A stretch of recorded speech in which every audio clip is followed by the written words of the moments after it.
Hey everyone, KirbyVolt here, and this is just a preface to this long video that will be going up. Basically what happened is a friend of mine, we decided to sit down and discuss E3 predictions for a lot of different things at E3, but mostly Nintendo, and so we recorded them.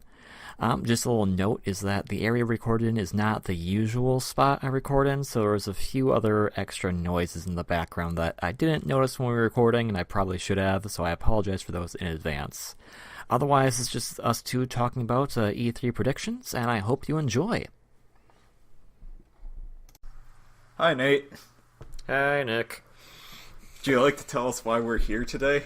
We're here to discuss E3 predictions from all across the board, though probably mostly Nintendo. Basically the Super Bowl of video games, for anyone who doesn't know. Everyone gets together, shows off their games, tries to get the best conference, which is basically just a glorified commercial at this point, but hey, we love it. It's a competition? I thought it was just promotional events. Everyone's trying. I mean, they all get together. They all just want to. They compete. They want to have the best conference. Okay, fair enough. That said, E3 is approaching, and unless it's about a week away from now, it's going to be on starting June 15th or 16th. I think it officially starts 16th. Everyone hosts their press conferences on the 15th, though. Except Nintendo, because they always have it on the Tuesday morning of E3 for some reason. They've always done it that way, and they're going to continue to do it that way. Of course, they don't even have a real press conference these days. They have a direct, pretty much. Not since 2011. Yeah. It's not since that disaster. There was a disaster for everyone. But they had a full orchestra. To be fair, it was a disaster for everyone.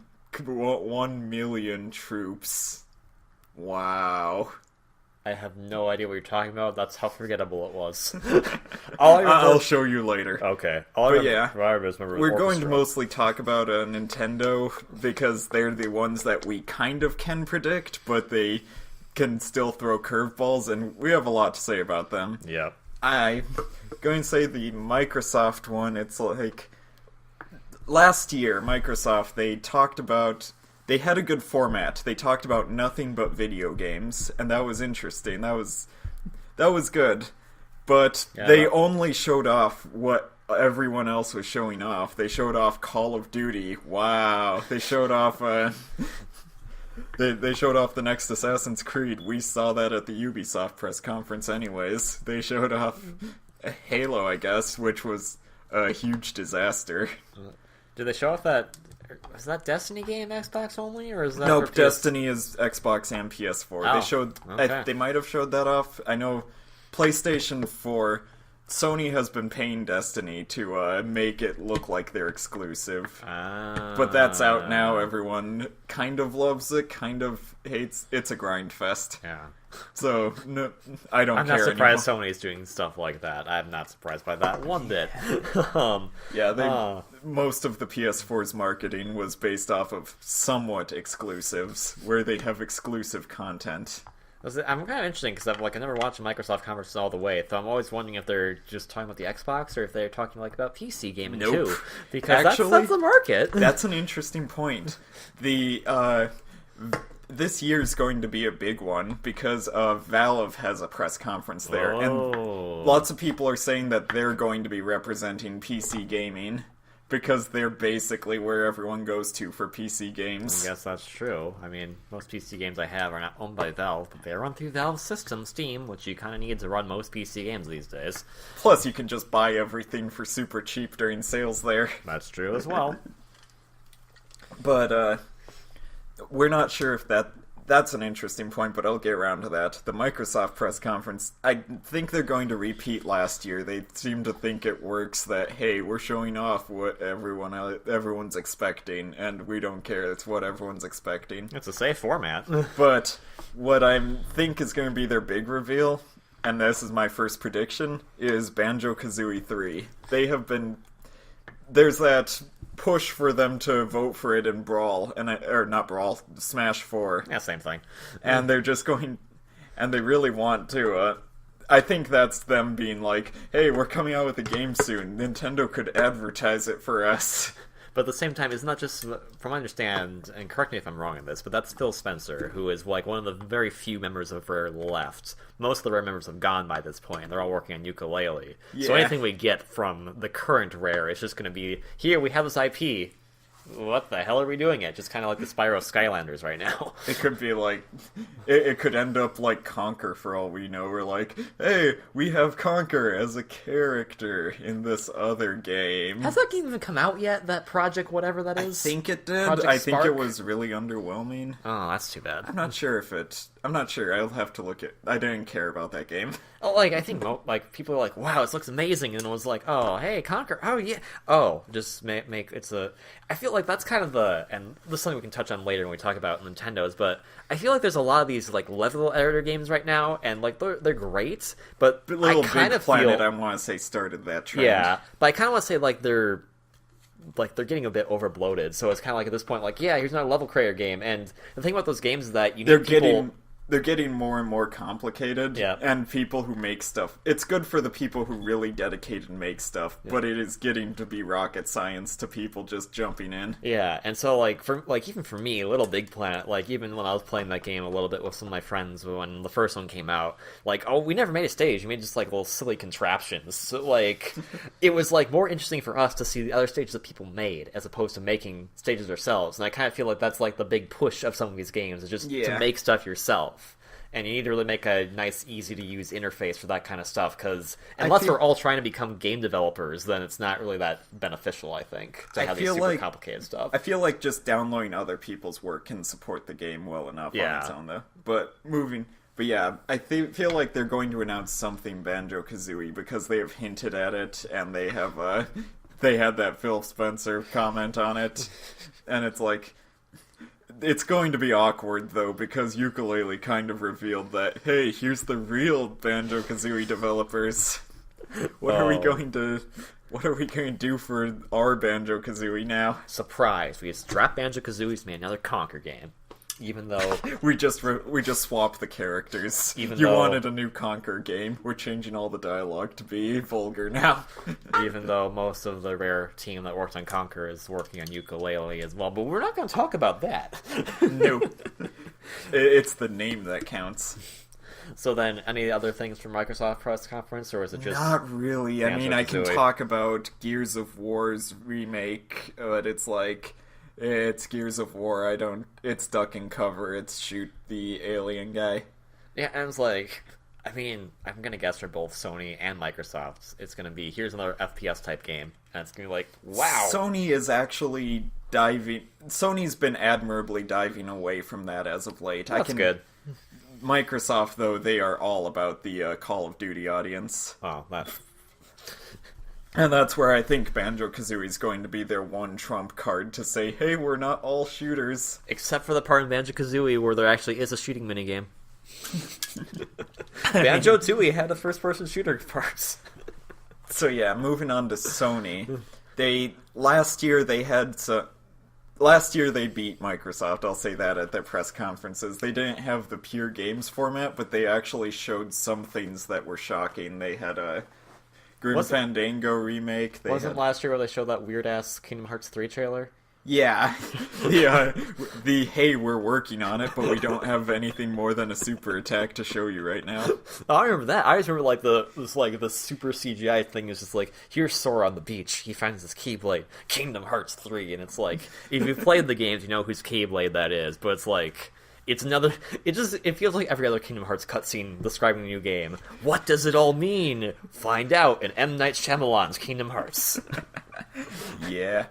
So, last year they showed off a Grim Fandango remake, which they tried to push as exclusive. It released for PC right alongside. We found that out after E3 that it was coming to PC as well.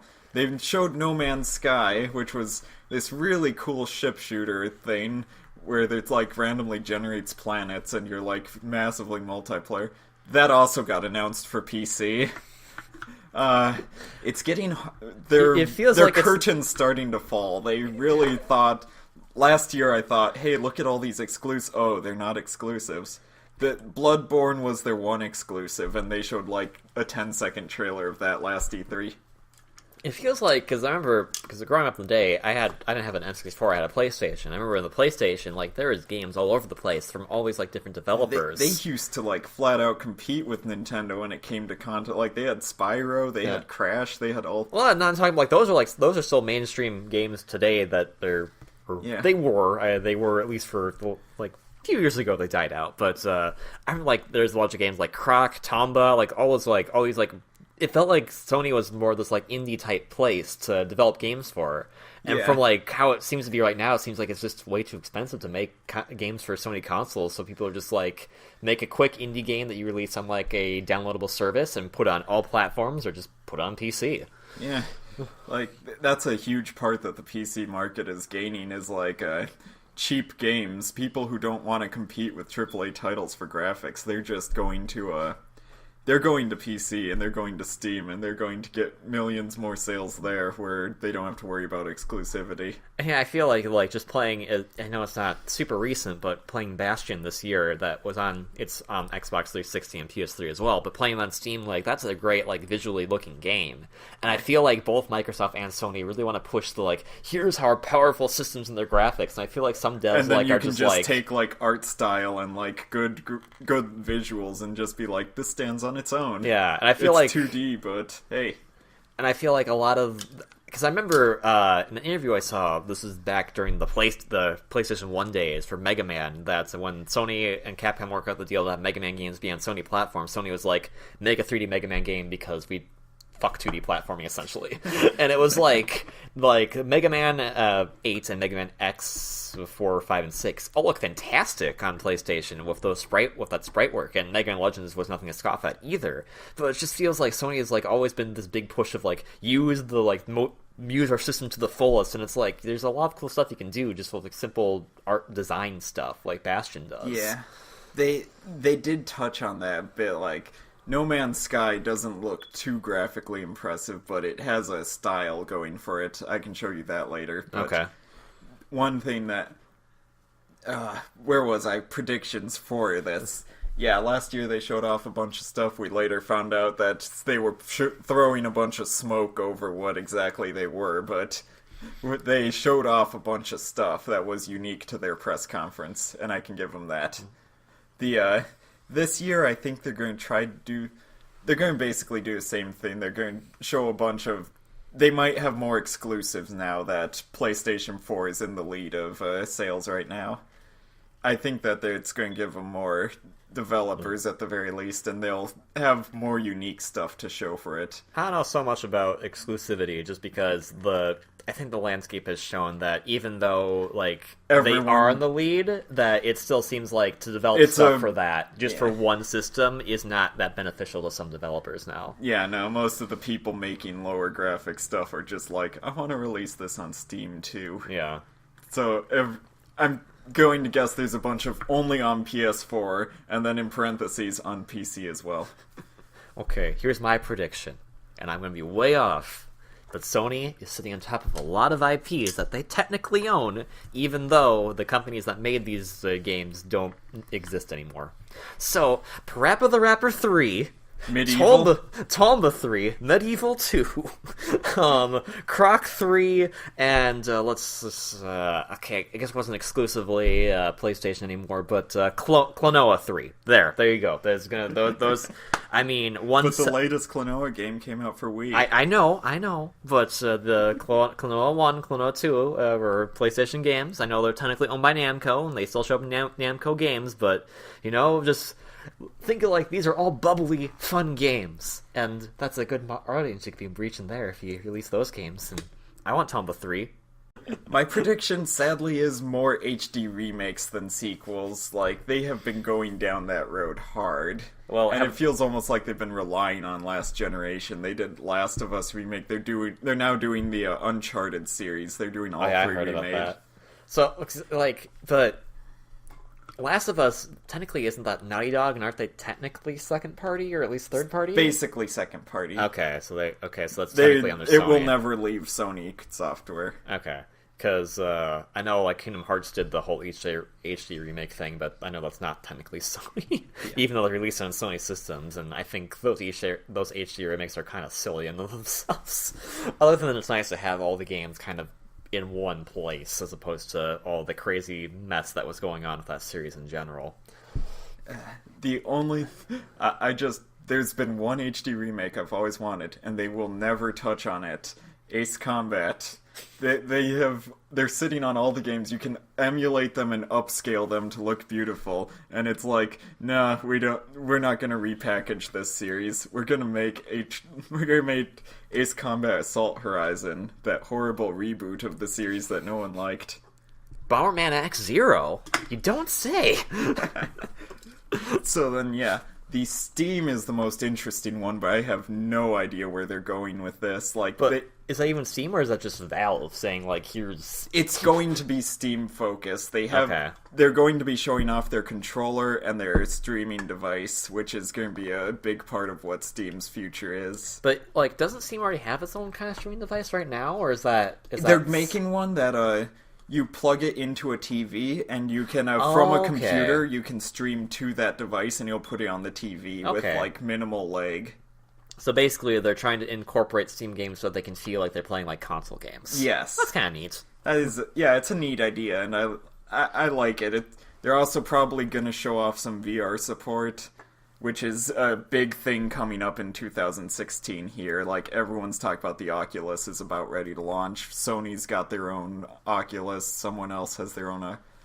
Now, will they actually show games? I believe they said they're going to show, like, some random PC developers. Like, maybe Paradox will be there. They develop a whole ton of Steam games. And they're probably going to show off their own game. I'm going to say Left 4 Dead 3's probably there. Half-Life 3, maybe?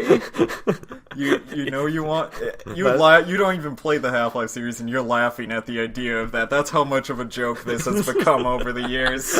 Okay, I've played parts of Half-Life 2. Okay. Which is probably because most of that is what Gary's mod is built on. So... Yeah. Okay. So then I believe that covers all three, unless... We can talk about EA last year. They showed off what we expected. Ubisoft was the interesting one last. Ubisoft. I always say that wrong. I say Ubisoft too. I know it, but I watched their press conference and they were like, now starting the Ubisoft press conference. I'm like, wait, what? Oh, shoot, I've been saying that wrong all these years. They're a French company, so that's probably the French pronunciation of it. Yeah. So it's just kind of... I feel like someone before then said Ubisoft, and it's like just been an American thing. Anyways, they had an interesting press conference last year. They actually had second place after Nintendo last year for me. They showed off all these cool games, like some cool new ideas and everything. Drive Club, Rainbow Six Siege, Assassin's Creed Unity. Flash forward to now, Drive Club was a really buggy disaster that didn't sell well. Haven't that been most Ubisoft games as of recent? That's what I was about to get to. Assassin's Creed Unity was a really buggy experience. Rainbow Six Siege still looks promising, but they're playing it safe. Okay. Was Watch Dogs already released by this point? Watch Dogs released. It was a mildly buggy experience that was basically just GTA with a press A to explode this object I remember button. people saying that was like, it was like, from what they initially showed, it wasn't that amazing. I think that's kind of the sad thing, is Ubisoft seems to have a lot of cool ideas, but... Yeah, like, Watch Dogs originally started with this cool spy thriller where you're, like, going around and using your techno abilities to, like, try and find a target at a party, and it's like, that's so cool looking, I could find so many creative uses. Flash forward to the real game. Hack this item. Okay, press X to hack it. It just explodes, and it's like, okay, it's an explosive barrel I don't have to shoot. Okay, I can hack this forklift to drop it down so that I have cover during this shooting segment. So flash forward to this year, how about that Rayman? I'll be honest, I have not played many Ubisoft games. The only thing I've played of Ubisoft is our Rayman games. That's the only things I own from them. And I know for a while they were extremely obsessed with those rabbits. To the point that those guys got their own games. And I'm glad they went back to Rayman proper. And I feel like Legends is a really good game. It's just, I feel like they're not going to get another Rayman game after, like, kind of the BS Legends they pulled on the Legends team. Oh my god, that whole...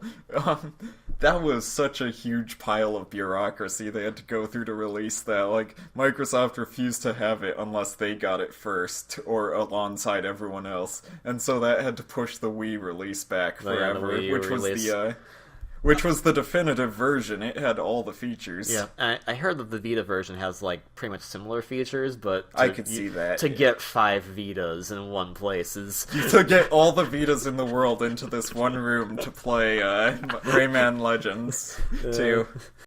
So that BS aside, the prediction-wise... I see them finally pushing the 2 Tom Clancy games they have going, Rainbow Six Siege and, what was it called? They announced it 3 years ago and they haven't released it yet because they keep on... And it keeps, every time it shows up again, the graphics get worse and worse because you see it becoming a real game rather than just this glorified tech demo. Oops. And it's like... I'm still kind of like, it still can be a really cool game. It might even be really pretty. It's just, you showed up... Ubisoft has this problem where they pre-render everything when they originally show it. So then, EA has Battlefront, they have Can I just ask... Mirror's Edge 2. They have Mirror's Edge? They're making Mirror's Edge 2. I didn't know EA had the rights to Mirror's Edge. Yep, DICE, who made that, who makes Battlefield, is now owned by EA. Eats every company they come... They're a giant... And DICE is one of those people that they ate. I'm sorry, DICE. I'm sorry. I think EA is a joke. They're not good for any game company they get a hold of. I remember, was it Sims 4 or Sims 5? I have no idea which. Sims 4 was SimCity. SimCity is the huge disaster. Okay, that was the one. That was the one that was like, hey, everything is so simplified that no city builder fan wants to play this. I heard that there's actually this new game that came out on Steam called City Skylines. And that is a godlike sequel to SimCity. Thanks, EA. Let's hope let's be glad that indie devs are picking up the slack. Yeah. And by indie devs, I mean Paradox. I keep calling them indie, but they're so big nowadays you can't really... Well, like, some indie devs, I feel like they're technically indie devs, but they're big enough to hold their name. They're not EA. Yeah. That's the big deal. Oh, I was thinking, like, Platinum. Oh, that's technically an indie dev. It's technically an indie dev that Konami hired to finish their game for them. I mean, like... Nintendo hired them to do stuff. Nintendo flat out said, hey, we'll pay you to make your M-rated game since no one else is going to make it for you, apparently. And that turned out amazing. And everyone got so upset that became a Wii U exclusive, and you know what? They wouldn't have been released otherwise. So I think that covers about everything on the non-Nintendo turf. On to Nintendo. I want to break this off into 3 segments. Stuff we know is going to be talked about, Mario Maker and the like... Stuff that we hope is going to be talked about, and a short segment of stuff we really wish would be talked about but isn't going to be. Well, can we preface that since we discussed conferences from last year, just discussing Nintendo's conference from last year in general, what they did, because I think the reason why they ended up winning E3 last year was because they did some actually really good events. And they also had a lot of good stuff to show off. Nintendo stepped up their game when it came to press, the Treehouse event and all that. Mm-hmm. And their main usual thing they do is Nintendo Direct, which parts of me I kind of look back on and I kind of cringe because those Robot Chicken segments, while funny, is kind of like, that's really weird that they teamed up with Robot Chicken to make these weird segments. I think it worked out like Mega 64 has some cringe stuff, but in the hands of Nintendo, they downplay their stuff, so it's not as cringe. That's and true. It's like, it turns out really funny. Yeah. I like the Mega 64 skits. I do too. But like last year, for instance, they showed off Splatoon for the first time, and that was apparently the runaway hit of E3. That was out of nowhere. They didn't expect it to be that big. Even though, like, the big thing of E3 for them last year was showing off Smash Brothers, because they showed off the Mii Fighters were debuted during that E3, in addition to Palutena and Pac-Man. One part that made Smash presentation last year was a fumble. Like, you show off Palutena. I love Kid Icarus Uprising, but Palutena is not a well-known character. to most people. And it's like, you show her off at the press conference, then you have this tournament, and then you could do something here. You don't. Behind closed doors. Pac-Man is announced. Well, the tournament was the day after. Pac-Man was was behind closed door thing the night before the tournaments. Yep. And yeah, that's kind of weird that they did the Pac-Man behind closed door thing. And like, I like Palutena a lot. I think her reveal trailer was really stupid. If they had shown the Fire Emblem one at E3, that would have gotten some huge hype. I think so too. Yeah. I really want to know the audience crowd cheering when Captain Falcon punches Lucina's sword. And yeah, and so like I think last year they also showed off Mario Maker for the first time as well. Yeah. So it's been a year since they announced that. It started off super iffy, and I feel like they knew that, and they gave Mario Maker the time to become so much more, and that's going to pay off, I think. Okay. And otherwise, other than the Smash Tournament, which was, all I remember from the Smash Tournament was, no, you can't pick Pikachu. That's all I remember of Nintendo's E3 last year, unfortunately, but I remember it was still really, really good, so... I remember they showed off Zelda for the first time, and it was like, it was a very short demo, but it was like, it showed the direction they were going in, it showed like the art style, and it looks beautiful. I hope it lives up to that trailer. They also showed off, they didn't show off, but they mentioned Star Fox and the other two games that Miyamoto was working on. Star Fox, they didn't even officially announce it. They just kind of had a tech demo of it in the corner, and people were like, holy crap, it's Star Fox! And then eventually they had to finally announce it. Yeah, but they had two other games that Miyamoto was developing too, like this giant robot game. That's the whole reason they had the Reggie robot thing there in the first place. Do you think they're actually going to announce that as a real game? I hope so. It was just a tech demo, but like Steel Diver started as a tech demo, and now it's had 3 games. Well, I feel like with Splatoon, from what I understand of that game's development, is that was mostly like the same, like not the heads, but development staff that were in Nintendo's EAD department that work on Super Mario the games. So 3D World, Toad's Treasure Tracker, and those are people that were like, well, we have this idea, let's make our own thing, and Miyamoto said, sure, I'll give you the go-ahead. I feel like those tech games that he's working on, he might be working with like similar people to kind of get them off the ground to become more than just tech demos. Yeah, Nintendo, I think, after Splatoon realizes how much hype new IP can sell them. I guess it depends, though. Like it has to be good. Yeah, like Steam didn't exactly do much for them. Like I want to like Steam, but it's just like Splatoon. There's a reason they're all squids, and there's a reason that and it came together beautifully. And Steam, it's just like it's steampunk with American idols. Now, and on to what we might see, what we will probably see. Yeah, the giant robot thing, I predict they'll probably become a real game from the tech demo it was. We're going to see Mario Maker, because that's the thing they're advertising to show at the Best Buys this year. Yep. They're going to make an appearance of Smash. I know that much. Yeah, it's probably the Ryu thing. I don't... You don't want to talk about it? It's probably talk a thing. About it, sure. I just, like... If we're gonna have another Capcom character, can we just pick something that's not Street Fighter? So to clarify here for the audience, Ryu... Data in the latest patch for Smash Bros. Showed stuff for a character, Ryu, and had music from Street Fighter, and it's just like, it's pretty much confirmed. I'm not 100% sure on my sources here, but it's like... They also had a thing, the data for Roy in there as well, that show Fire Emblem. That's the one that has me cringing. Yeah, that's, because like... Roy, you've got Ike. No one cared... I mean, there's going to be some Melee purists who are like, oh, I really want... But those Melee purists hate Smash 4. Yeah. So back onto the topic of Ryu. One thing has me worried about Ryu's announcement. I'm afraid they're going to try to pass it off and say, this is one of the winners of the poll. But it's like, we found the data before the poll started, and it's like, if they try to say that, everyone's going to cringe at the idea that they didn't even use the poll results. Yeah, and the poll results are not supposed to end until October anyway. But that's just a possibility. Yeah.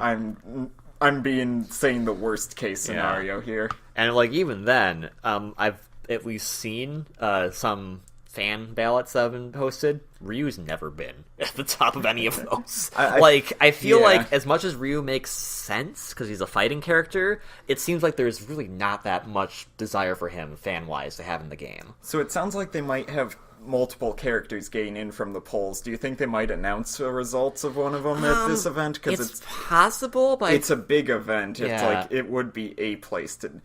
If they have enough results at that point, hey, we might have announce Wonder Red and just show a picture of Wonder Red, but not actually have like his model or anything. I feel like that. Here's how it'll go with the Smash ballot. Is that I'm sure that they've already had ideas for characters that they may have already started working on, but they're just not sure, or they're either not sure or they started working on and they're going to get ready to show them off.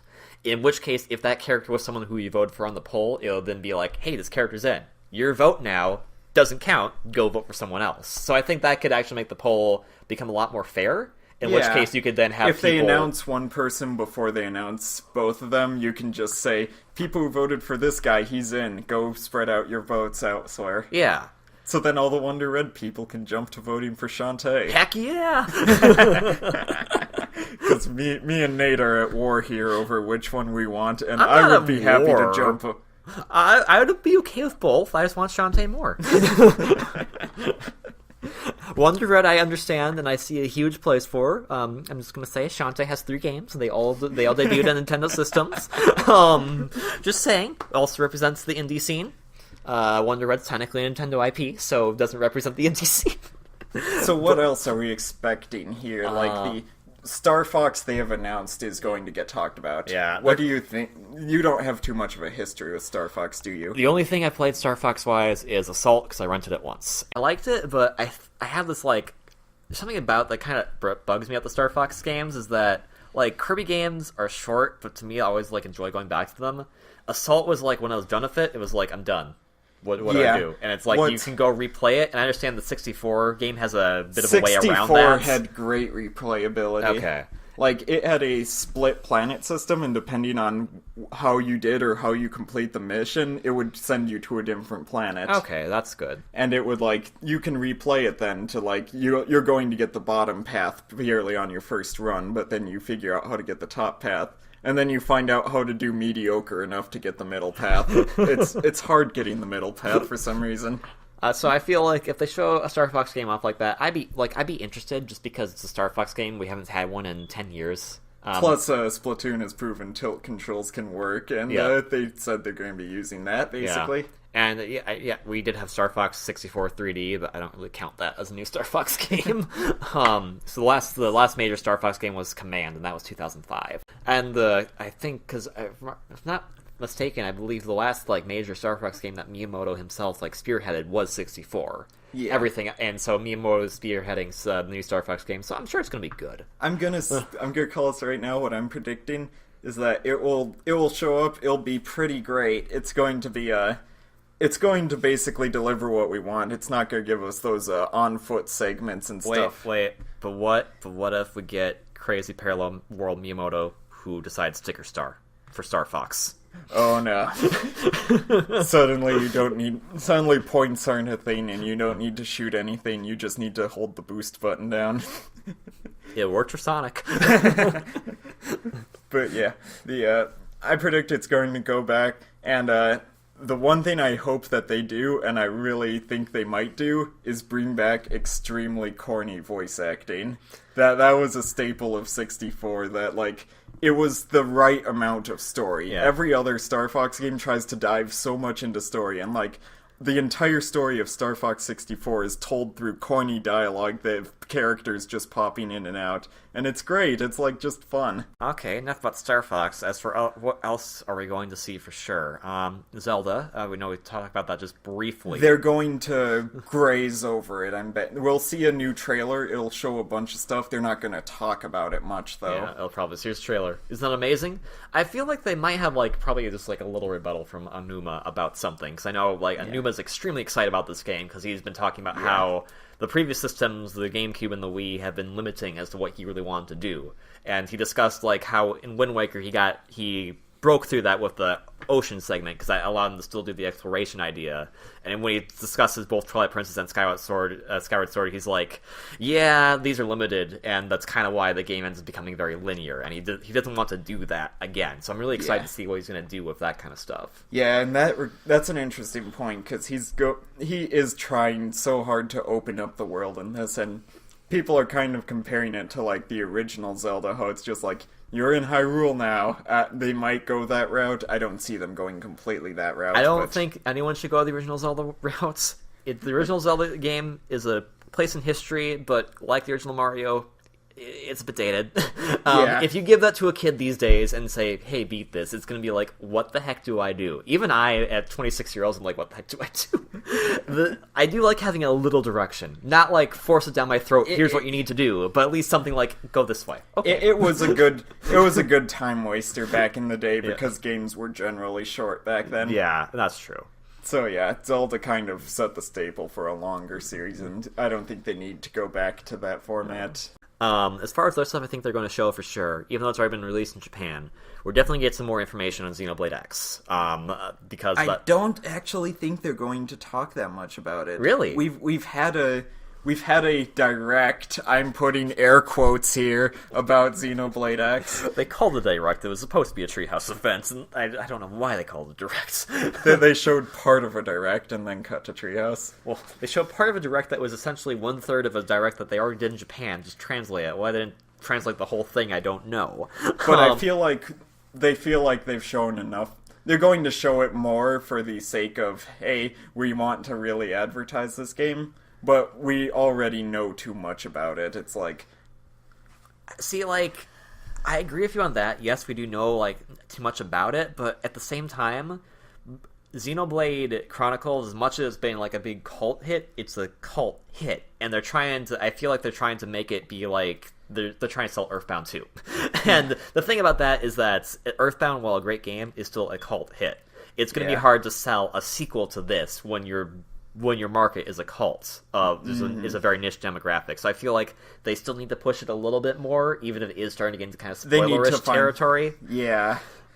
Like, they have their fans in Japan, but over in America, they can't pull the extreme mystery, just a vague overlay of gameplay. And I mean, like, at least we have Smash Bros. Representation with Shulk, but Shulk's not going to be in that game. As far as we know. This is Amiibo compatible? I don't believe so, actually. Oh, wow. That's, they made that's it a shame. Yeah, that's a shame. Okay, so on the topic of Amiibos, let's talk about that. We're going to get into stuff they might talk about category now. Okay. Pre-order-wise, all the regions have discussed Wave 5A and Wave 5B. It's kind of really weird how Nintendo's doing it right now, which is Palutena, Ganondorf, Dark Pit, Dr. Mario, Bowser Jr., and Duck Hunt. So those are the 6. Mm-hmm. Ganondorf, Palutena, and Dark Pit went up for pre-order back in April. I don't know why, because they haven't released anywhere yet. Yeah. And the other 3 have just gone for pre-order recently. They haven't released anywhere yet either. Since we just got done with Wave 4, and we're still kind of going through the headache of it, I feel like it would be a bad idea to discuss it, but considering it's E3, they're probably going to discuss those 6 figures and them coming with a US release date sometime soon. They might not say what it is, but they'll at least say, here's the figures, and they're coming out. Yeah, they're not they probably learned their lesson about pulling hey, they're available for pre-order tomorrow, crash everyone's systems with it. Well, you say they've learned their lesson, but remember, Wave 2, Wave 3 had all the same problems, and they didn't learn their lesson by Wave 4. Wave 4, I feel like, it's the climax of all of this. I feel like we might have falling action from here. Really? Do you want me to show you that Twitter post they put the day after the Wave 4 Amiibos went for pre-order with that Yoshi picture on Twitter? That was a pretty bad tweet post their marketing team put out. For the audience reference, they talked about what amiibo did you get, and no one got any amiibos. The picture was a picture of the Mario series Yoshi amiibo next to some eggs because Easter was coming up, and the context of the picture on Twitter was, hey, what amiibo did you get in your Easter basket from the Easter Bunny? Of course, what amiibo did you want to get? Yeah, you want to see in the Easter basket from the Easter Bunny, and this is the day after the Wave 4 pre-orders went over. And if you haven't heard about that, you can probably have heard about that everywhere. It was a disaster. So people are pretty pissed about that kind of thing going up, and Nintendo of America didn't remove it. To their saving grace, on their Facebook account, they actually put, which Mario series amiibo do you want in your Easter basket? To which was like, good, you caught that, but at the same time, it was like, you guys realize this is why I kind of feel like they haven't learned the lesson yet, because if they understood the huge issue, because that was a huge trending thing on Twitter that day of, like, amiibo problems. Yeah.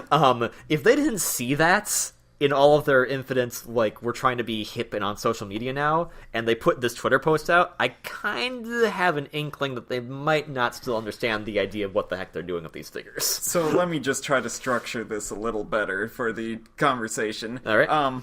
What do you want to see them do with amiibos right now? I want to see them just freaking release them so people can get them easier.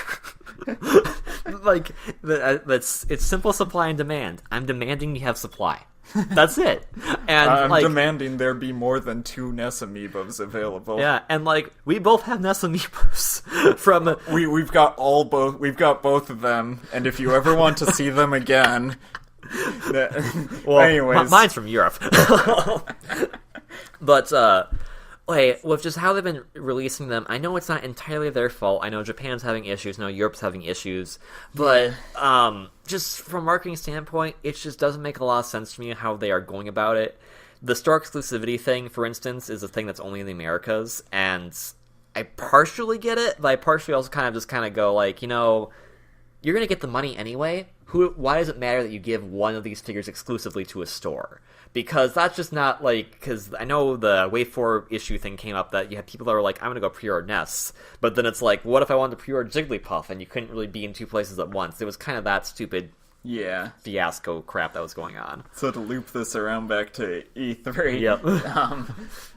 I want to see with the amiibos, I'm gonna go off top, because sales is something I don't think they can discuss, really. Like, that's something fair. That's fair. They're not gonna be able to bring... They're going to say, hey, we might rerun some of these, but they're not gonna be able to solve the supply and demand issue on one E3 conference. Yeah. What I want to see them do with amiibos to keep them pushing out there, to keep people actually wanting them, is games that use them properly. Yeah, not Amiibo Tap, because that game makes no sense. Do you think they could pull their own Infinity at this? Like, a game that uses a whole ton of the Amiibos as just, like, playable characters? Yeah, it's Smash Bros. I guess, yeah, they have that already. But, like, yeah, I agree with you. I think, like, yes, they could. It's a matter of how they're going to implement it, because that's a different thing entirely. Infinity. I feel like they could release a free-to-play thing that just uses all the Amiibos, and it would be, like, a good incentive to have them. Yeah, and, like, they have Amiibo Tap, but that's just... it uses it in the most minimal way. You tap it on it doesn't there, it doesn't matter what you NES. have. It just matters that you have them. Yeah, what they really need to do is make it so that you get stuff based off of the amiibo. So like, if you tap in NES, you get Earthbound. Yeah. If you tap in NES to say this free-to-play game, you get a NES to play as in the game. Mm-hmm. Oh yeah, go ahead. That's what I feel like they need. And more importantly, I want them to, in their main games, just, like, have little stuff. Like, just... The Yoshi thing is such a great use of it, because it's just like, any amiibo works with it. It gives you a little skin. Have fun. And with those, it's not like the Zelda thing where you just tap it and you get something random. It's not like Amiibo Tap. You're still getting something that's actually shows I own this amiibo. You're getting a skin that says I own Sonic amiibo. Yeah, like I want to go when Star Fox gets announced and has online multiplayer. I want to go online with a Wario skin for my R-Wing and be like, I own this. Why not just, like, for online, you could tap an amiibo and you could have, like, a different avatar that would show up. You'd actually have, like, Wario laughing at people. Like, oh, that would be hilarious. In like, the Star Fox, Wario's face just pops up. and I agree. Like, I feel like Amiibo, they've touted them as they're better than Skylanders Infinity, but they really haven't not. used them that way. Smash Bros. Is the only game that's used them. I know Mario Party 10 technically, but Mario Party, I don't think many people care about that much. One thing they need to not fall into the pit of is, I hate to say this because I bought them and I like them, but Splatoon is bad use of them. Very bad use. They have an amiibo station. It only works with Splatoon amiibos, which kills the whole crossover element. You could easily just give little hats, like a Mario hat, for tapping a Mario and amiibo. the stuff the Splatoon amiibos give you, essentially, are just missions. And that stuff you could easily just make DLC to download on its own. Yeah, it's kind of sad that you can't... it's kind of sad that it's hard to get these amiibos, because it's like, this is part of the game locked away here. Yep. And it's a bit different than, say, like Steam, where it was getting a new character, because yes, that's a different like thing, but at the same time, that was not like a major function of it. Whereas the amiibo thing in the Splatoon lobby is clearly labeled like, here's this big amiibo box, go get the amiibo. And since they're not on shelves, here's the amiibo. Here's where you can use those amiibos you don't have. Yeah.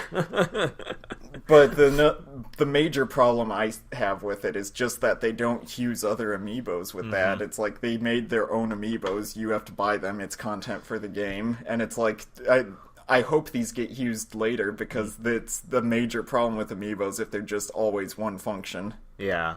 And that's why the Yoshi, as you said, is such a good idea. And more things like that. But I would also I want more things that actually use up the level system thing, because they developed a specific chip just for the amiibo to do this kind of stuff. So more games that use that. Yeah, that's a unique feature. Like, you can save data onto the amiibo, and it's really cool like that.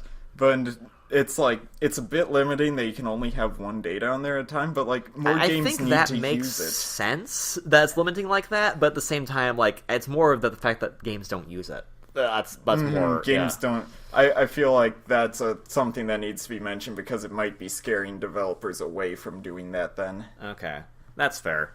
Anyways, I think, for Amiibo, they're probably going to show off the figures at very least, or at least they'll probably mention something about them. Otherwise, that's about it as far as I'm going to expect them to show for Amiibo. Unless they can show a new game that actually uses off the good functionality of the level up mechanics of it, because I have 3 Splatoon amiibo sitting over there that could easily be using them for something. I've said this in past. I would just love a really simple JRPG that you just put your amiibos in as your party. That would be freaking amazing. I would love to just go through an RPG with a party of random Nintendo kids. I would love to go up to the final boss and Warlock punch him in the face. Yeah. So I think, given how touchy of a subject amiibos are, I think we've touched on them enough for now. Pretty much, yeah. We're pretty much in agreement on what we want. Yep.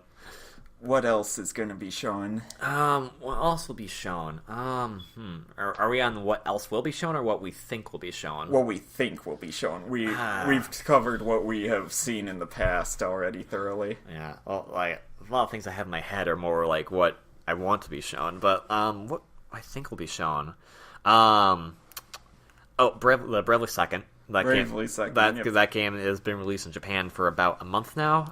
It gets hardly any talk in the West right now, but they're probably just starting translating it. Its release date is tentative of 2016 right now. I'm sure they're going to show something off, even if it's just the intro movie for something. And yeah. I don't really like Bravely Default, but I know that it sold very well, so I'm sure they'd want to show it off just for the sake of showing it off. I want the traditional JRPG to get more of a push. Bravely Default is a market I want to see booming. It's just I don't think Bravely Default did it the best. Speaking of RPGs, though, do you think it's possible they might show off new Paper Mario game? Or... Oh, that's what I was going to talk about. The thing I expect them to show off most is a new Animal Crossing game. That's not an RPG at all. Okay, yeah, I know. They're probably going to show off a new Paper Mario game. I think that they're probably going to show off a new Metroid game. Okay. Animal Crossing, you mean actual Animal Crossing, or are they just going to show some more happy homemaking? I feel like Happy Homemaking is a demo for an upcoming Animal Crossing But that's game. a 3DS game. I know, but like they're going to push out these cards, and then if they're successful, they want to implement these cards into the main game. That sounds like the e-reader cards for the first Animal Crossing game. Those cards, they're basically amiibo. They're kind of mini amiibos. They work in the same way. Tap it on the gamepad, you get something. I don't think they're going to be a huge hit in the same way e-readers weren't a huge hit. Yeah, like, I don't mind having cards, but I think that, just to touch on The again, figurines- the figures are why people like the amiibos so much. People aren't even opening their amiibos and using them. They just love Nintendo memorabilia. Yep. But it's like, a card isn't anything memorabilia that people... Kid Icarus sadly proved that. That was because they didn't even sell those things here in the Americas, my good sir. You could say that was because, but that was just one of the problems. I would have bought them. So yeah, as far as what else they... Oh, sorry, go ahead. So yeah, Animal Crossing, I think they'll show off. They might show off a Paper Mario.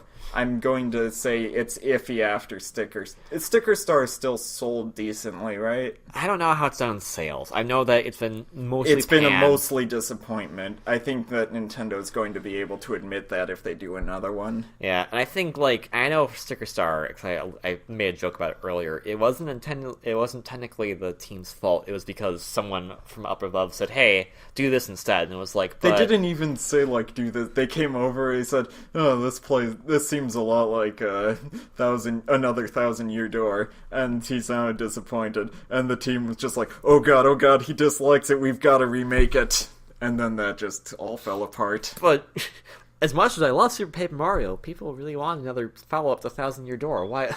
Yeah. I mean, with all due respect... Nintendo kind of shoots themselves in the foot with their policy that we cannot have a sequel if it's too much like its predecessor. New Super Mario Brothers! They just get their own free pass there. You can't argue with them. We get to draw these exceptions for this rule, but we can't. They're still trying to push that policy.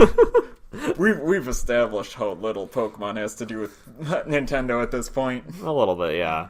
That's a conversation for another day. That brings up another thing. Something I think they will show is something Pokemon related. Pokken, maybe? I think they're going to announce it for our Reels.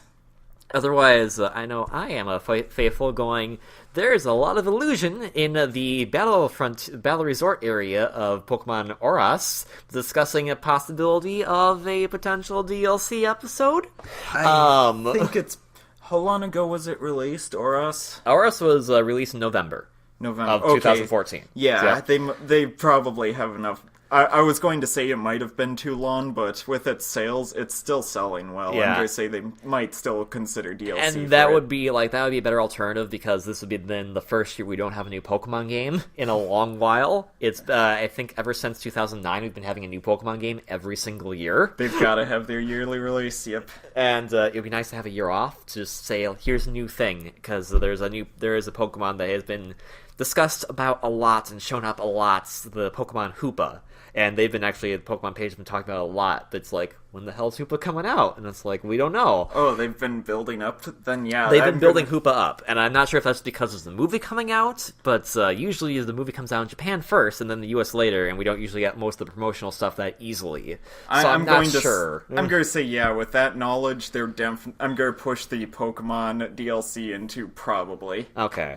Because then the Hoopa thing does tie into a lot of stuff that's going on in Oras. If you have not played Pokemon Omega Ruby Alpha Sapphire, later in the game you have the ability to fly anywhere in the Hoenn region, and sometimes you'll find these little areas that are called Mirage Spots. Mm-hmm. When you go to these areas, they have these little ring things around them, and in these ring things you get to fight different Pokemon, different legendaries from different Pokemon generations.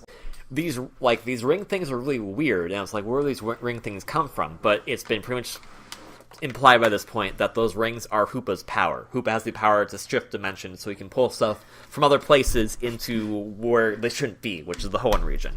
God, this Pokemon lore is going to kill me. So basically, Hoopa is already tied into a lot of the post-game of Oras already, so it would be kind of a good conclusion to actually have it as DLC, as opposed to just, like, here's Hoopa as a special promotion Pokemon. And that would be that would be a nice turn of events for the series, because if I remember correctly, Deoxys, while it was promotion, did actually have kind of some story element in Emerald version. Yep. Alright. So then, who wants to talk about Metroid? Not Team Ninja. We hope they don't want to. Team Ninja already worked on Hyrule Warriors, and you may not like that game. I thought it was fine. They did their thing. Let's get some new people on Metroid, or at least to get Retro Studios back or something. Did Retro announce they're doing anything new soon? Retro, I believe, is working on some new game, but it's not Donkey Kong. We know it's not Donkey Kong, yeah. But we don't know if it's Metroid. Because there was that big disappointment. Like, Tropical Freeze turned out amazing, don't get me wrong here. But, like, when Retro hyped up that they were talking about a new game, and then it's just, oh, it's another Donkey Kong to the follow-up to Returns. And it's like, oh. But we got to play as Cranky Kong. So, yeah, they might be working on it again. I would be really happy to see that. Like, Prime is a great game series. Well, if they work on it again, would it be similar to Prime, or would they actually would Retro try to take the approach that they haven't before, actually try to make a traditional 2D Metroid? I think they might take a new approach. Okay, because that'd be cool, like, as much as it sounds really weird for a Metroid game, but, like, if you had an art style similar, but maybe a bit more intense to, like, Warrior Land Shake It, except a 2D Metroid game, I think that'd be an amazing game to play. Prime was their experiment, and they went out and did a whole trilogy on it, but I feel like they really want to wrap that up, and I don't feel like they're going to make another Prime. Okay. Oh. As much as I want another Prime Hunters. They could make another Hunters. Those can be inserted wherever the heck they want. Hunters are such a cool part of... But anyways, that's the conversation for another day. Yeah. So yeah, Metroid, maybe you'll get something to talk about, but I think we're now shifting into the what we want to see category, as much as it pains me to say about Metroid. And while we're on that subject, F-Zero. This is one thing we always want to see. It's like, they've teased it so much in Mario Kart, but it's like, they're not going to... Miyamoto pretty much put a whole cap in that. Like, he's like, no, we're not working on it. Maybe next generation. And it's like, a whole generation? But, like, F-Zero had a representation in Nintendo Land. I know people like Soa Takamaru from that one game that was only on the Famicom in 1986. But you know what? F-Zero has a following. Captain Falcon is famous because of Smash Bros. And more people want to play games that Captain Falcon was in. They don't want to play as Rick Wheeler. They want to play as Captain Falcon. Do you think Nintendo Land was popular enough they're going to make another? Nintendo Land, I think, uses the Wii U to a great aspect, and I hope they're making more games like that, because I think the Wii U fails in the same way I think the Wii fails. I could see them doing a Nintendo Land-like thing, Nintendo Land 2, that's super...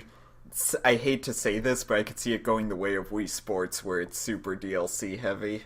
Yeah, and I don't feel like they're not going to make another Nintendo Land physical copy, but I feel like we'll see an eShop game pop up in the future. That's possible, but I did like the idea of Nintendo Land as its own game. But, like, like I was trying to say before, I feel like the Wii U fails in the same way the Wii does, in which it has these great capabilities, but they don't use them.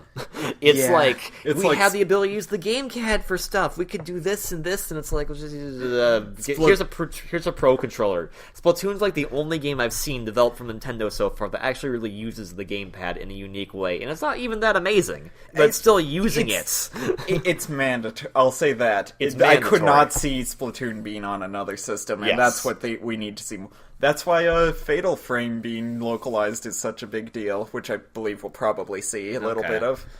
Because it's like, you're not a fan of horror games, but you see the concept of a Fatal Frame, and you can see how that just works with the Wii U. Mm-hmm. So I think more games like Nintendo Land, more like Splatoon, less games like Hyrule Warriors, which really doesn't... which is, the gamepad can work as an additional screen. Good for you! But that's it. Yeah, as much as I love off-TV play, they need to function with it more. Mm-hmm. And like even like Wonderful 101 is technically built with the gamepad in mind, but then it's just like you have the right stick, so why even bother doing the drawing animations for us? Yeah, they had an idea, but they created a game that could function without it. Mm-hmm. And just had occasional gimmicks that used it. So then, do you think there's a whole lot more to talk about here? Well, actually, just discussing like stuff. I think we might see again. Just kind of going back to that is, I think we're going to see more Mario Kart stuff. I know that seems like that should be done by this point, but I think that the DLC was so successful they want to keep making more of that, just to kind of keep that going. I'm kind of curious. I'm kind of not sure that. Let's get onto a topic of DLC in general here. Okay. Because I don't see them going back to Mario Kart. They planned for that expansion pack. I don't think they planned for more. I don't think they're going to reprogram the game to have more. I'll see, like, I can kind of see that, but with the amiibo that keep coming out, that technically are still supported by the game, I don't know for sure if that's going to be the case. Because they're going to keep releasing new costumes with the amiibo. I feel like, yeah, what's another 2 cups that they could put on for DLC? Yeah. DLC is going to... Let's see, so we've got possible Oros DLC. You think there's going to be Mario Kart DLC? Yeah. I don't think there's going to be Mario Kart DLC. Definitely DLC for Smash, obviously, because the Smash ballot exists, and if that's DLC going to be true to its word... Smash is going to come up. It's going to come up, and it's going to come up with DLC. We're going to see that shing again. Yep. Hyrule Warriors is done with its DLC. That's not going to be anything more. Yeah, no. Hyrule Warriors has lived its life. Splatoon DLC, though. Let's talk about... I feel like they have to... This is going from what they're going to show. They're going to show us some of the upcoming content. They're going to show us Rainmaker or whatever that game mode was. They're going to show us more of Tower, specify how those work in Ranked exactly. And then they're going to talk about the weapons and all that. What I want them to talk more about is the future beyond that, because I think everyone sees through the smoke screen that they have. Like, this is content that's already on the disc. DLC-wise, I'd actually like to see more stages just for the single-player mode, because that was a lot of fun. Yeah, I don't think they're going to expand on single player anymore as much as I would like to. Maybe more amiibo functionality. Yeah. I think they might try to fix that. Can we play as the final boss in the regular matches? Going around. Not going to spoil the final bosses. That is kind of a spoiler, but it's going around this big guy that's in regular Turf Wars. spinning your DJ discs. They've got to make regular Octarians first before... Regular Octarians or Octolings? Octolings. Because the Octarians are kind of stupid. So then, yeah. The DLC, I feel like they need to touch on with stuff that needs to be after all of this free content, because we see that it's free We see that this content is already on disc. We see it already. We can even play some of it in single player already. Like, 2 of the maps coming out are playable in the game. Yep. But yeah, they need to... I really want them to talk about stuff after that, like actual downloadable content. Mm-hmm. That will decide the life of the game for me. Pretty much, yeah. Because it's a very fun game, but I feel like it's going to... Unless they do something to prolong it like they did for Mario Kart, it's going to die out its hype very quickly. I think at the very least, the hype will die out, but sales-wise, I'm sure they have the go-ahead to say make a sequel. I don't want them to do that yet, but... I want them to... I don't think they're going to announce a sequel this soon. Oh, no, they're not going to announce it for sure, but I think that's the direction they'd be going. I'd rather them go with the prolong approach first, as opposed to start developing a sequel. I feel like they'll at least be kind enough in the Mario Kart way, where Mario Kart's just like one per system. Yep. They won't do another Splatoon until next system. Yeah. But yeah, it has the content on there. We're going to get that. They're going to talk about that. I want them to talk about stuff after that, though. Okay. And as far as our stuff we want to see, I'm just going to go on a limb and say this, because I always say this. I want to see a new Kirby game. I don't care. I just want to see a new Kirby game. Rainbow Curse was fine, but, Triple Deluxe is freaking amazing. Hell, you can make a game even better than that, and I want to see that game, because it'll be the best game ever. Yeah, Triple Deluxe was really everyone praises it as like one of the best Kirby games. It is fantastic, and I guess like that's what makes me so upset about Rainbow Curse. But that's another story for another day. But to see another traditional Kirby platform game, it is a bit soon for that, I realize. But I absolutely cool still seeing like maybe it's like, hey, Kirby thing, or maybe a new Kirby like whatever thing. We can have like the sequel to Kirby Tilt and Tumble we never got. Maybe we can get your dream game, Air Ride 2. You know what? If they show that, then, E3's over for me. That's it. I don't care about Smash, don't care about Splatoon, I don't care about Mario Maker, I don't care about anything. Air Ride 2. You know what? Fuck F-Zero. We're getting Air Ride 2. This is where we split. I'm on the F-Zero side of this fence. And as far as things I want to see, Nintendo of America, please just freaking release the regular-sized new 3DS with the faceplates. Get rid of this XL-only BS and just release the system here. There's no reason to not release it. I'm sorry. I feel like they've gone too strong on their word. They're not going to go back on it, sadly, but that's something to talk about, though. We haven't talked about that at all. New 3DS.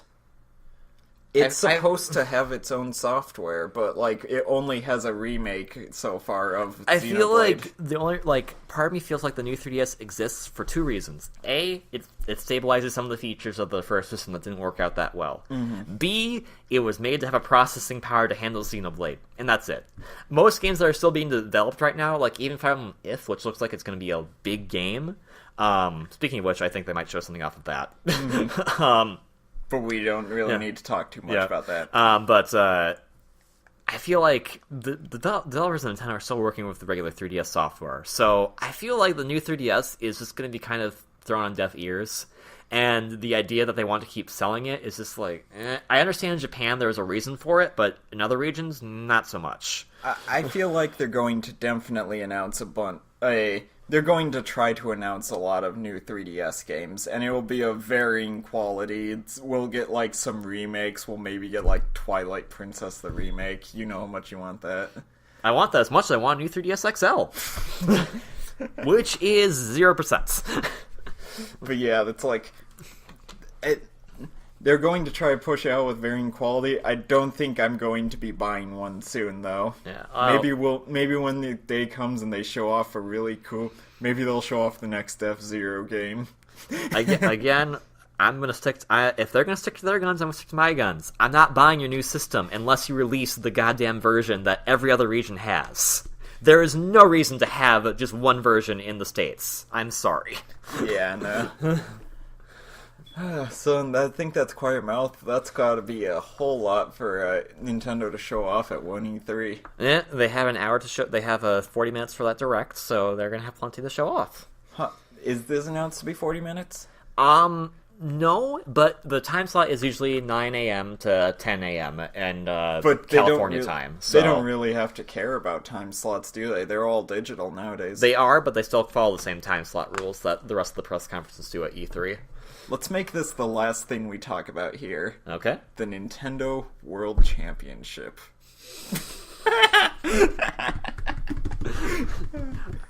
That was a bad topic to bring up because I already started bashing Nintendo of America in the head about how they're not releasing a system over here. Nintendo World Championship is another marketing fail on their part, unfortunately. I want... Let's talk... They haven't done it for 25 years? 25 years. 25 years. They want to bring back the Nintendo World Champ, this nostalgic old thing that happened once, and it was like they had a whole movie around it. They announced a whole game out of it. Well, the movie came out first. Okay. And then they made a championship based on that movie. Then they made the real championship. Yep. Okay. And then... Yeah, they tried to make it this big thing. It's this big memory of the 90s of this hilariously... I want to say hilariously bad event they did. It was admirable for what they were trying to do, but it's like, it's not modern esports. Yeah. And, for what they're trying to do, like, from what the speculation I have right now is that they have rented out that space in that theater area for several years in advance, and when they went to the switch to digital format, they was like, crap, we're not using the space for anything. So that's why we had the Smash event last year in the first place. And so the speculation I'm hearing is that they still have that venue, so it's like, let's just use it. So this is like, think of something. Nintendo World Championships. Okay. Even though it's only available to citizens in the U.S. Yeah, so first flaw of this World Championship, it's not the world. It is It's U.S. only. Even though it's Nintendo of America hosting it, it's only for citizens of the U.S. It is 8 people from Best Buys around various parts of America. Very, very specific parts of America. 2 places in California, 1 in Washington, 1 in Minnesota, 1 in New York. We got to try that one. 1 in Florida, and 1 in Texas. You see, I feel like it's going to be a giant laugh. And Chicago had 1 too. Oh, yeah. Yeah. And then they've got 8 people who were not in the events, who didn't practice at all, as far as I know. I feel like they're going to try to bring in e-celebrities for this. They're going to try to treat this more as advertising than a real competition. Let's be serious here. Yeah, I don't doubt that for a second, but I mean, if the preliminary qualifying runs are any indication, that's not really the qualifying run. That's kind of a random luck selection. I feel like that's going to be the whole competition. Like already. Oh, sorry. Go ahead. Like they show. Let's be clear here. The qualification they went with. Let's do the Nintendo Remix Championship, which has some skill involved with it. First 2 rounds are pure memorization and optimization. The last round is Dr. Mario, full of RNG. You cannot manipulate it all that well. And to be fair, in the original World Championships, they had Tetris. But the difference there is that Tetris, you build the bottom row. Dr. Mario, it's random the pieces you get, and it's random the board you get. So if you get screwed over both ways, you can't do anything. Your last virus could be a yellow, and you could not get a yellow for 15 pieces straight. 20 double blues in a row. So definitely not, and that was the major point thing was Dr. Mario. So you had to be good at that game, and that game was pure luck. To which I actually critiqued them on their page when discussing the event, because I went to the event. The event was very good. For the preliminary, the staff was very good. It was very nice, very comfortable. Like they got everything moving along. They're professional at hosting it. They're professional at it, but like the competition wise for what they chose, it was just like basically I could have stayed home and you could have done a random sweepstakes, and it would have been the exact same results. As to who would have won. I feel like whoever got that $2 million at the event, they have skill. I hope they made it. Yeah. But it's like I can't score $2 million. Yeah. I'm going to say he outclasses me. But it's like he's definitely had an element of luck, and he could have easily scored under $1 million just by bad luck. And I did. We both trained, and I got up to 900,000 consistently, and then I just had 3 bad runs in a row, and I decided not to go because I knew I wouldn't make it. I had $1 million going consistently, and just because of the RNG that is Dr. Mario, just everything kind of went to heck. But that actually brings up what kind of the games they'd be doing at the actual event, and they've actually announced so far that they will be using Nintendo Remix for it. Then they've announced that they'll be using Zelda so far and a few other games. And so I feel like in that respect, are they just going to be doing just complete challenges from Nintendo Remix? To which it's that's not really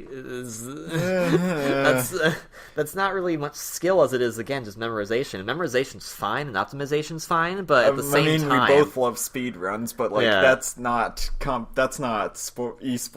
Yeah. I feel like you can't really give them it was great that we had a chance to practice for the preliminaries, but I feel like in that type of event, you really shouldn't have a practice run. You should have here's the potential things that could happen, but they're not the actual things that can happen. Mm-hmm.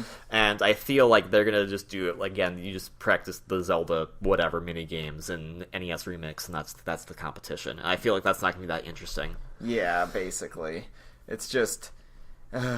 I mean, I understand the Smash event last year. At least they are showing off new stuff. This is going to be here's NES Remix. Who cares? Unless they were to, show off this.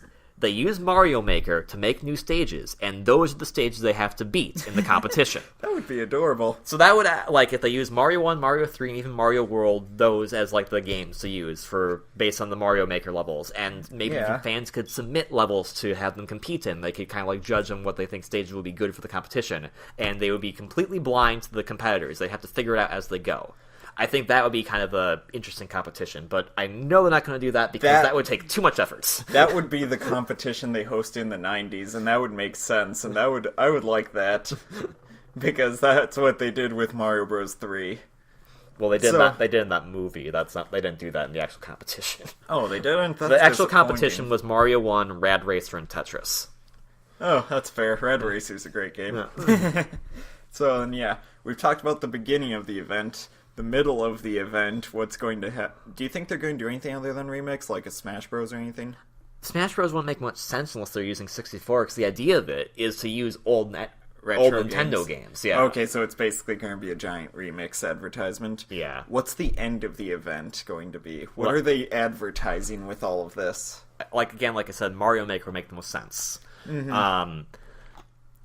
As far as other things, I really don't know, because I think, like, NES Remix is great, but one thing that really bothers me is that if they're only using NES games, it's like, you guys have had more systems come out. The GameCube's technically a classic system by this point. Those could count as retro games. Why not have, have a Star Fox segment of the competition? Play one stage of Star Fox, the original, one stage of Star Fox 64, one stage of Assault. And there's your score. Like, that'd be interesting to watch. I'm just bursting out laughing, thinking, we're pulling out F-Zero GX, and then we watch all these people who don't know how to play it just crash off the stage. Retired! Better yet, they pull off F-Zero AX, and there's a bunch of arcade cabinets on a stage. So yeah, the end goal of this event is they're going to announce a game at the end of it. They're going to play off that nostalgia and announce the Super Mario Bros. 3 of what they want. Punch-Out 3. We could wish. But do you think it could be anything we could guess? Yeah, I don't really think it's really hard to say. It's yes, it could be something we could predict, but at the same time, I really don't know, just going off of just NES games. Like, all I could think of was, like, here's HG Clue Land.